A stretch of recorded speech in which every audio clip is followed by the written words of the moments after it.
Con artist. Despite having an artist as part of the title, con artists are rarely perceived as one, even though they are masters of their craft.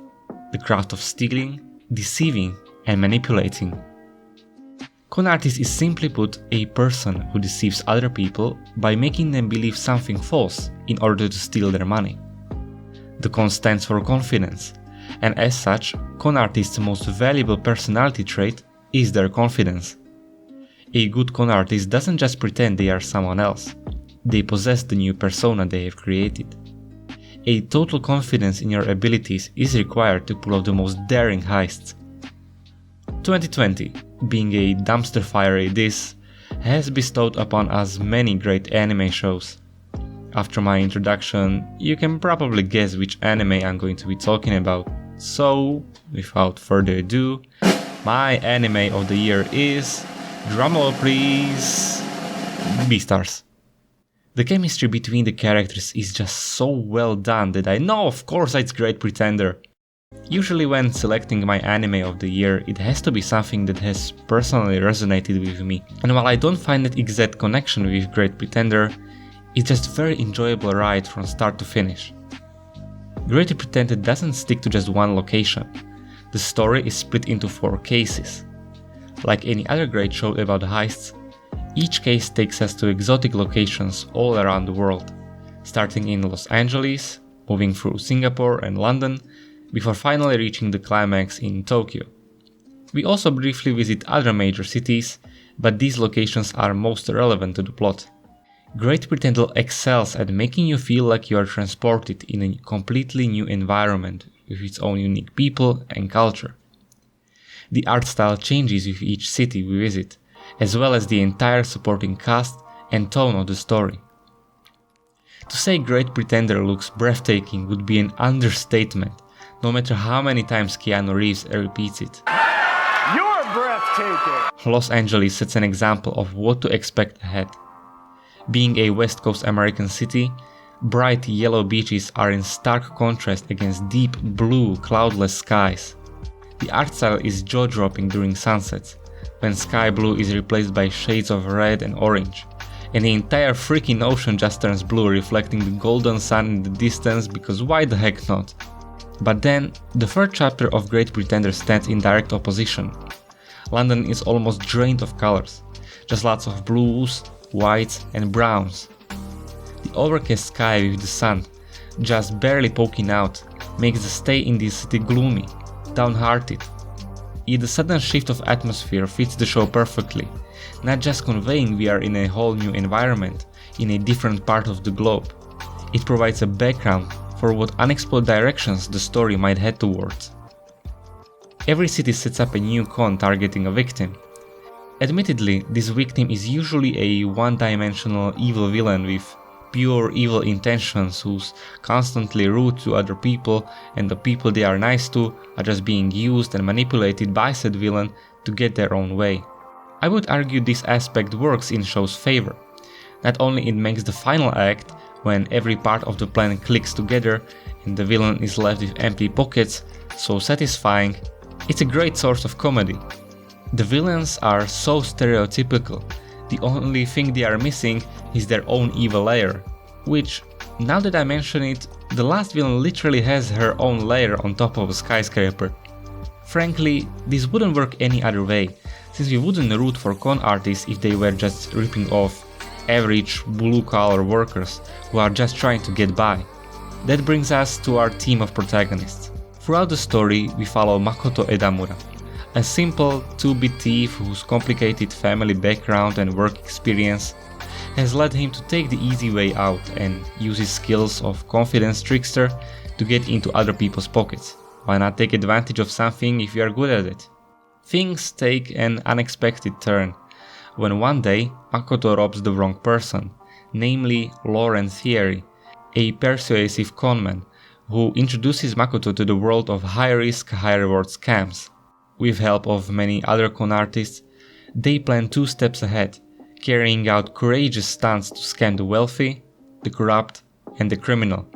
Funnily enough, that doesn't stop them conning each other, with Makoto being a rookie usually ending up as a target. Great Pretender paints a portrait of a confident trickster who will do anything in their power to change course of events to create the desired outcome. It's a fresh take on the usual image of thieves. You can sense the tension in the air. They are working together only because they know they won't be able to pull off the scams alone. On the other hand, all members are in a way connected. Great Pretender is not just the name of the show, it defines con artists' mindset. In many ways, a conman does just that, pretend.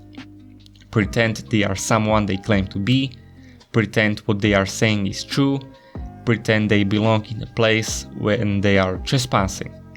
But Great Pretender goes a different route. Many philosophers have asked the question if people are naturally born to be evil or if it's a result of their upbringing. Great Pretender believes the latter. Behind piles of stolen money, gold bars, precious gems and artwork, a con artist's way of life is regrettable. After you strip away the glamour, a con artist is a troubled person, a resemblance of their former self. There always comes a point of realization when their newly gained fame and wealth will never be able to overshadow their past, causing them to entrench even deeper in this unhealthy, unfriendly, dangerous lifestyle. As locations change, so do the subplots, where we delve deeper into each individual's motivations. As you may have already guessed, they are not pretty, involving losing a loved one, hatred, rancor, abhorrence, to murder. Our team of protagonists are truly pretenders, pretending they are on top of the situation, despite the fact fate has dealt them a bad hand. Previously, I stated I didn't find a personal connection with Great Pretender, seeing it as a great show about con artists scamming insanely rich people.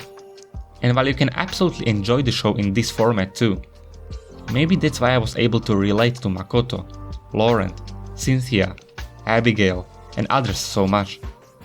It's okay to admit we have problems, because most of the time, no matter what we do, where we go, who do we become, our past will always catch up. Each one of us is a complicated being with various aspirations and goals. In the same sense that no one is born to be evil, only our actions and stances define us and our path ahead. Of course, the story of Great Pretender is not without its hiccups. Its heavy reliance on sudden plot twists makes some of them predictable. But no matter how many times did I scratch my head, asking if there wasn't an easier way for our tragic heroes to accomplish the heist, I find myself waiting in excitement for yet another plot twist even stupider and grandiose than the previous one. It provides a much needed comic relief for what is otherwise a complicated tale of complicated people with complicated pasts and presents. After all is said and done, I'm still left with one question.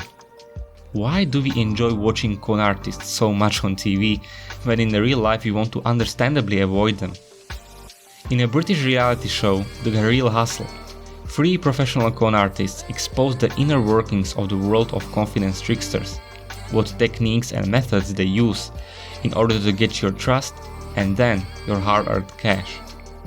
Yet, when similar characters are featured in movies, we root for them. We nervously anticipate how they are going to resolve their increasingly high-risk cons. Perhaps it's this way of life we, as the audience, find so captivating. For a con artist, it's life or death. All in or all out, get rich or get caught. There is no middle ground. Everything has to be on the line. We are afraid to risk because we might face the consequences of losing. Maybe that's why the role of a con artist is so fascinating. A con artist doesn't care about losing. They are so confident in their abilities, they know they are not going to get caught. And when a carefully masterminded plan finally comes together, in execution, it almost resembles a painting being meticulously painted, or notes resulting in a symphony. I hope you enjoyed my 2 cents.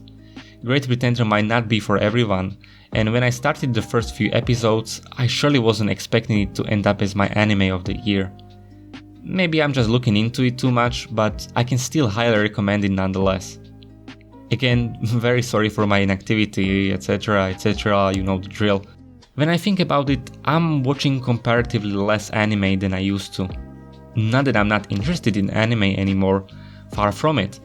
I just want to branch out even more and focus on games, movies, and anything I find interesting. So much to talk about, so little willpower to edit. But don't fret, a new action-oriented MV is coming real soon.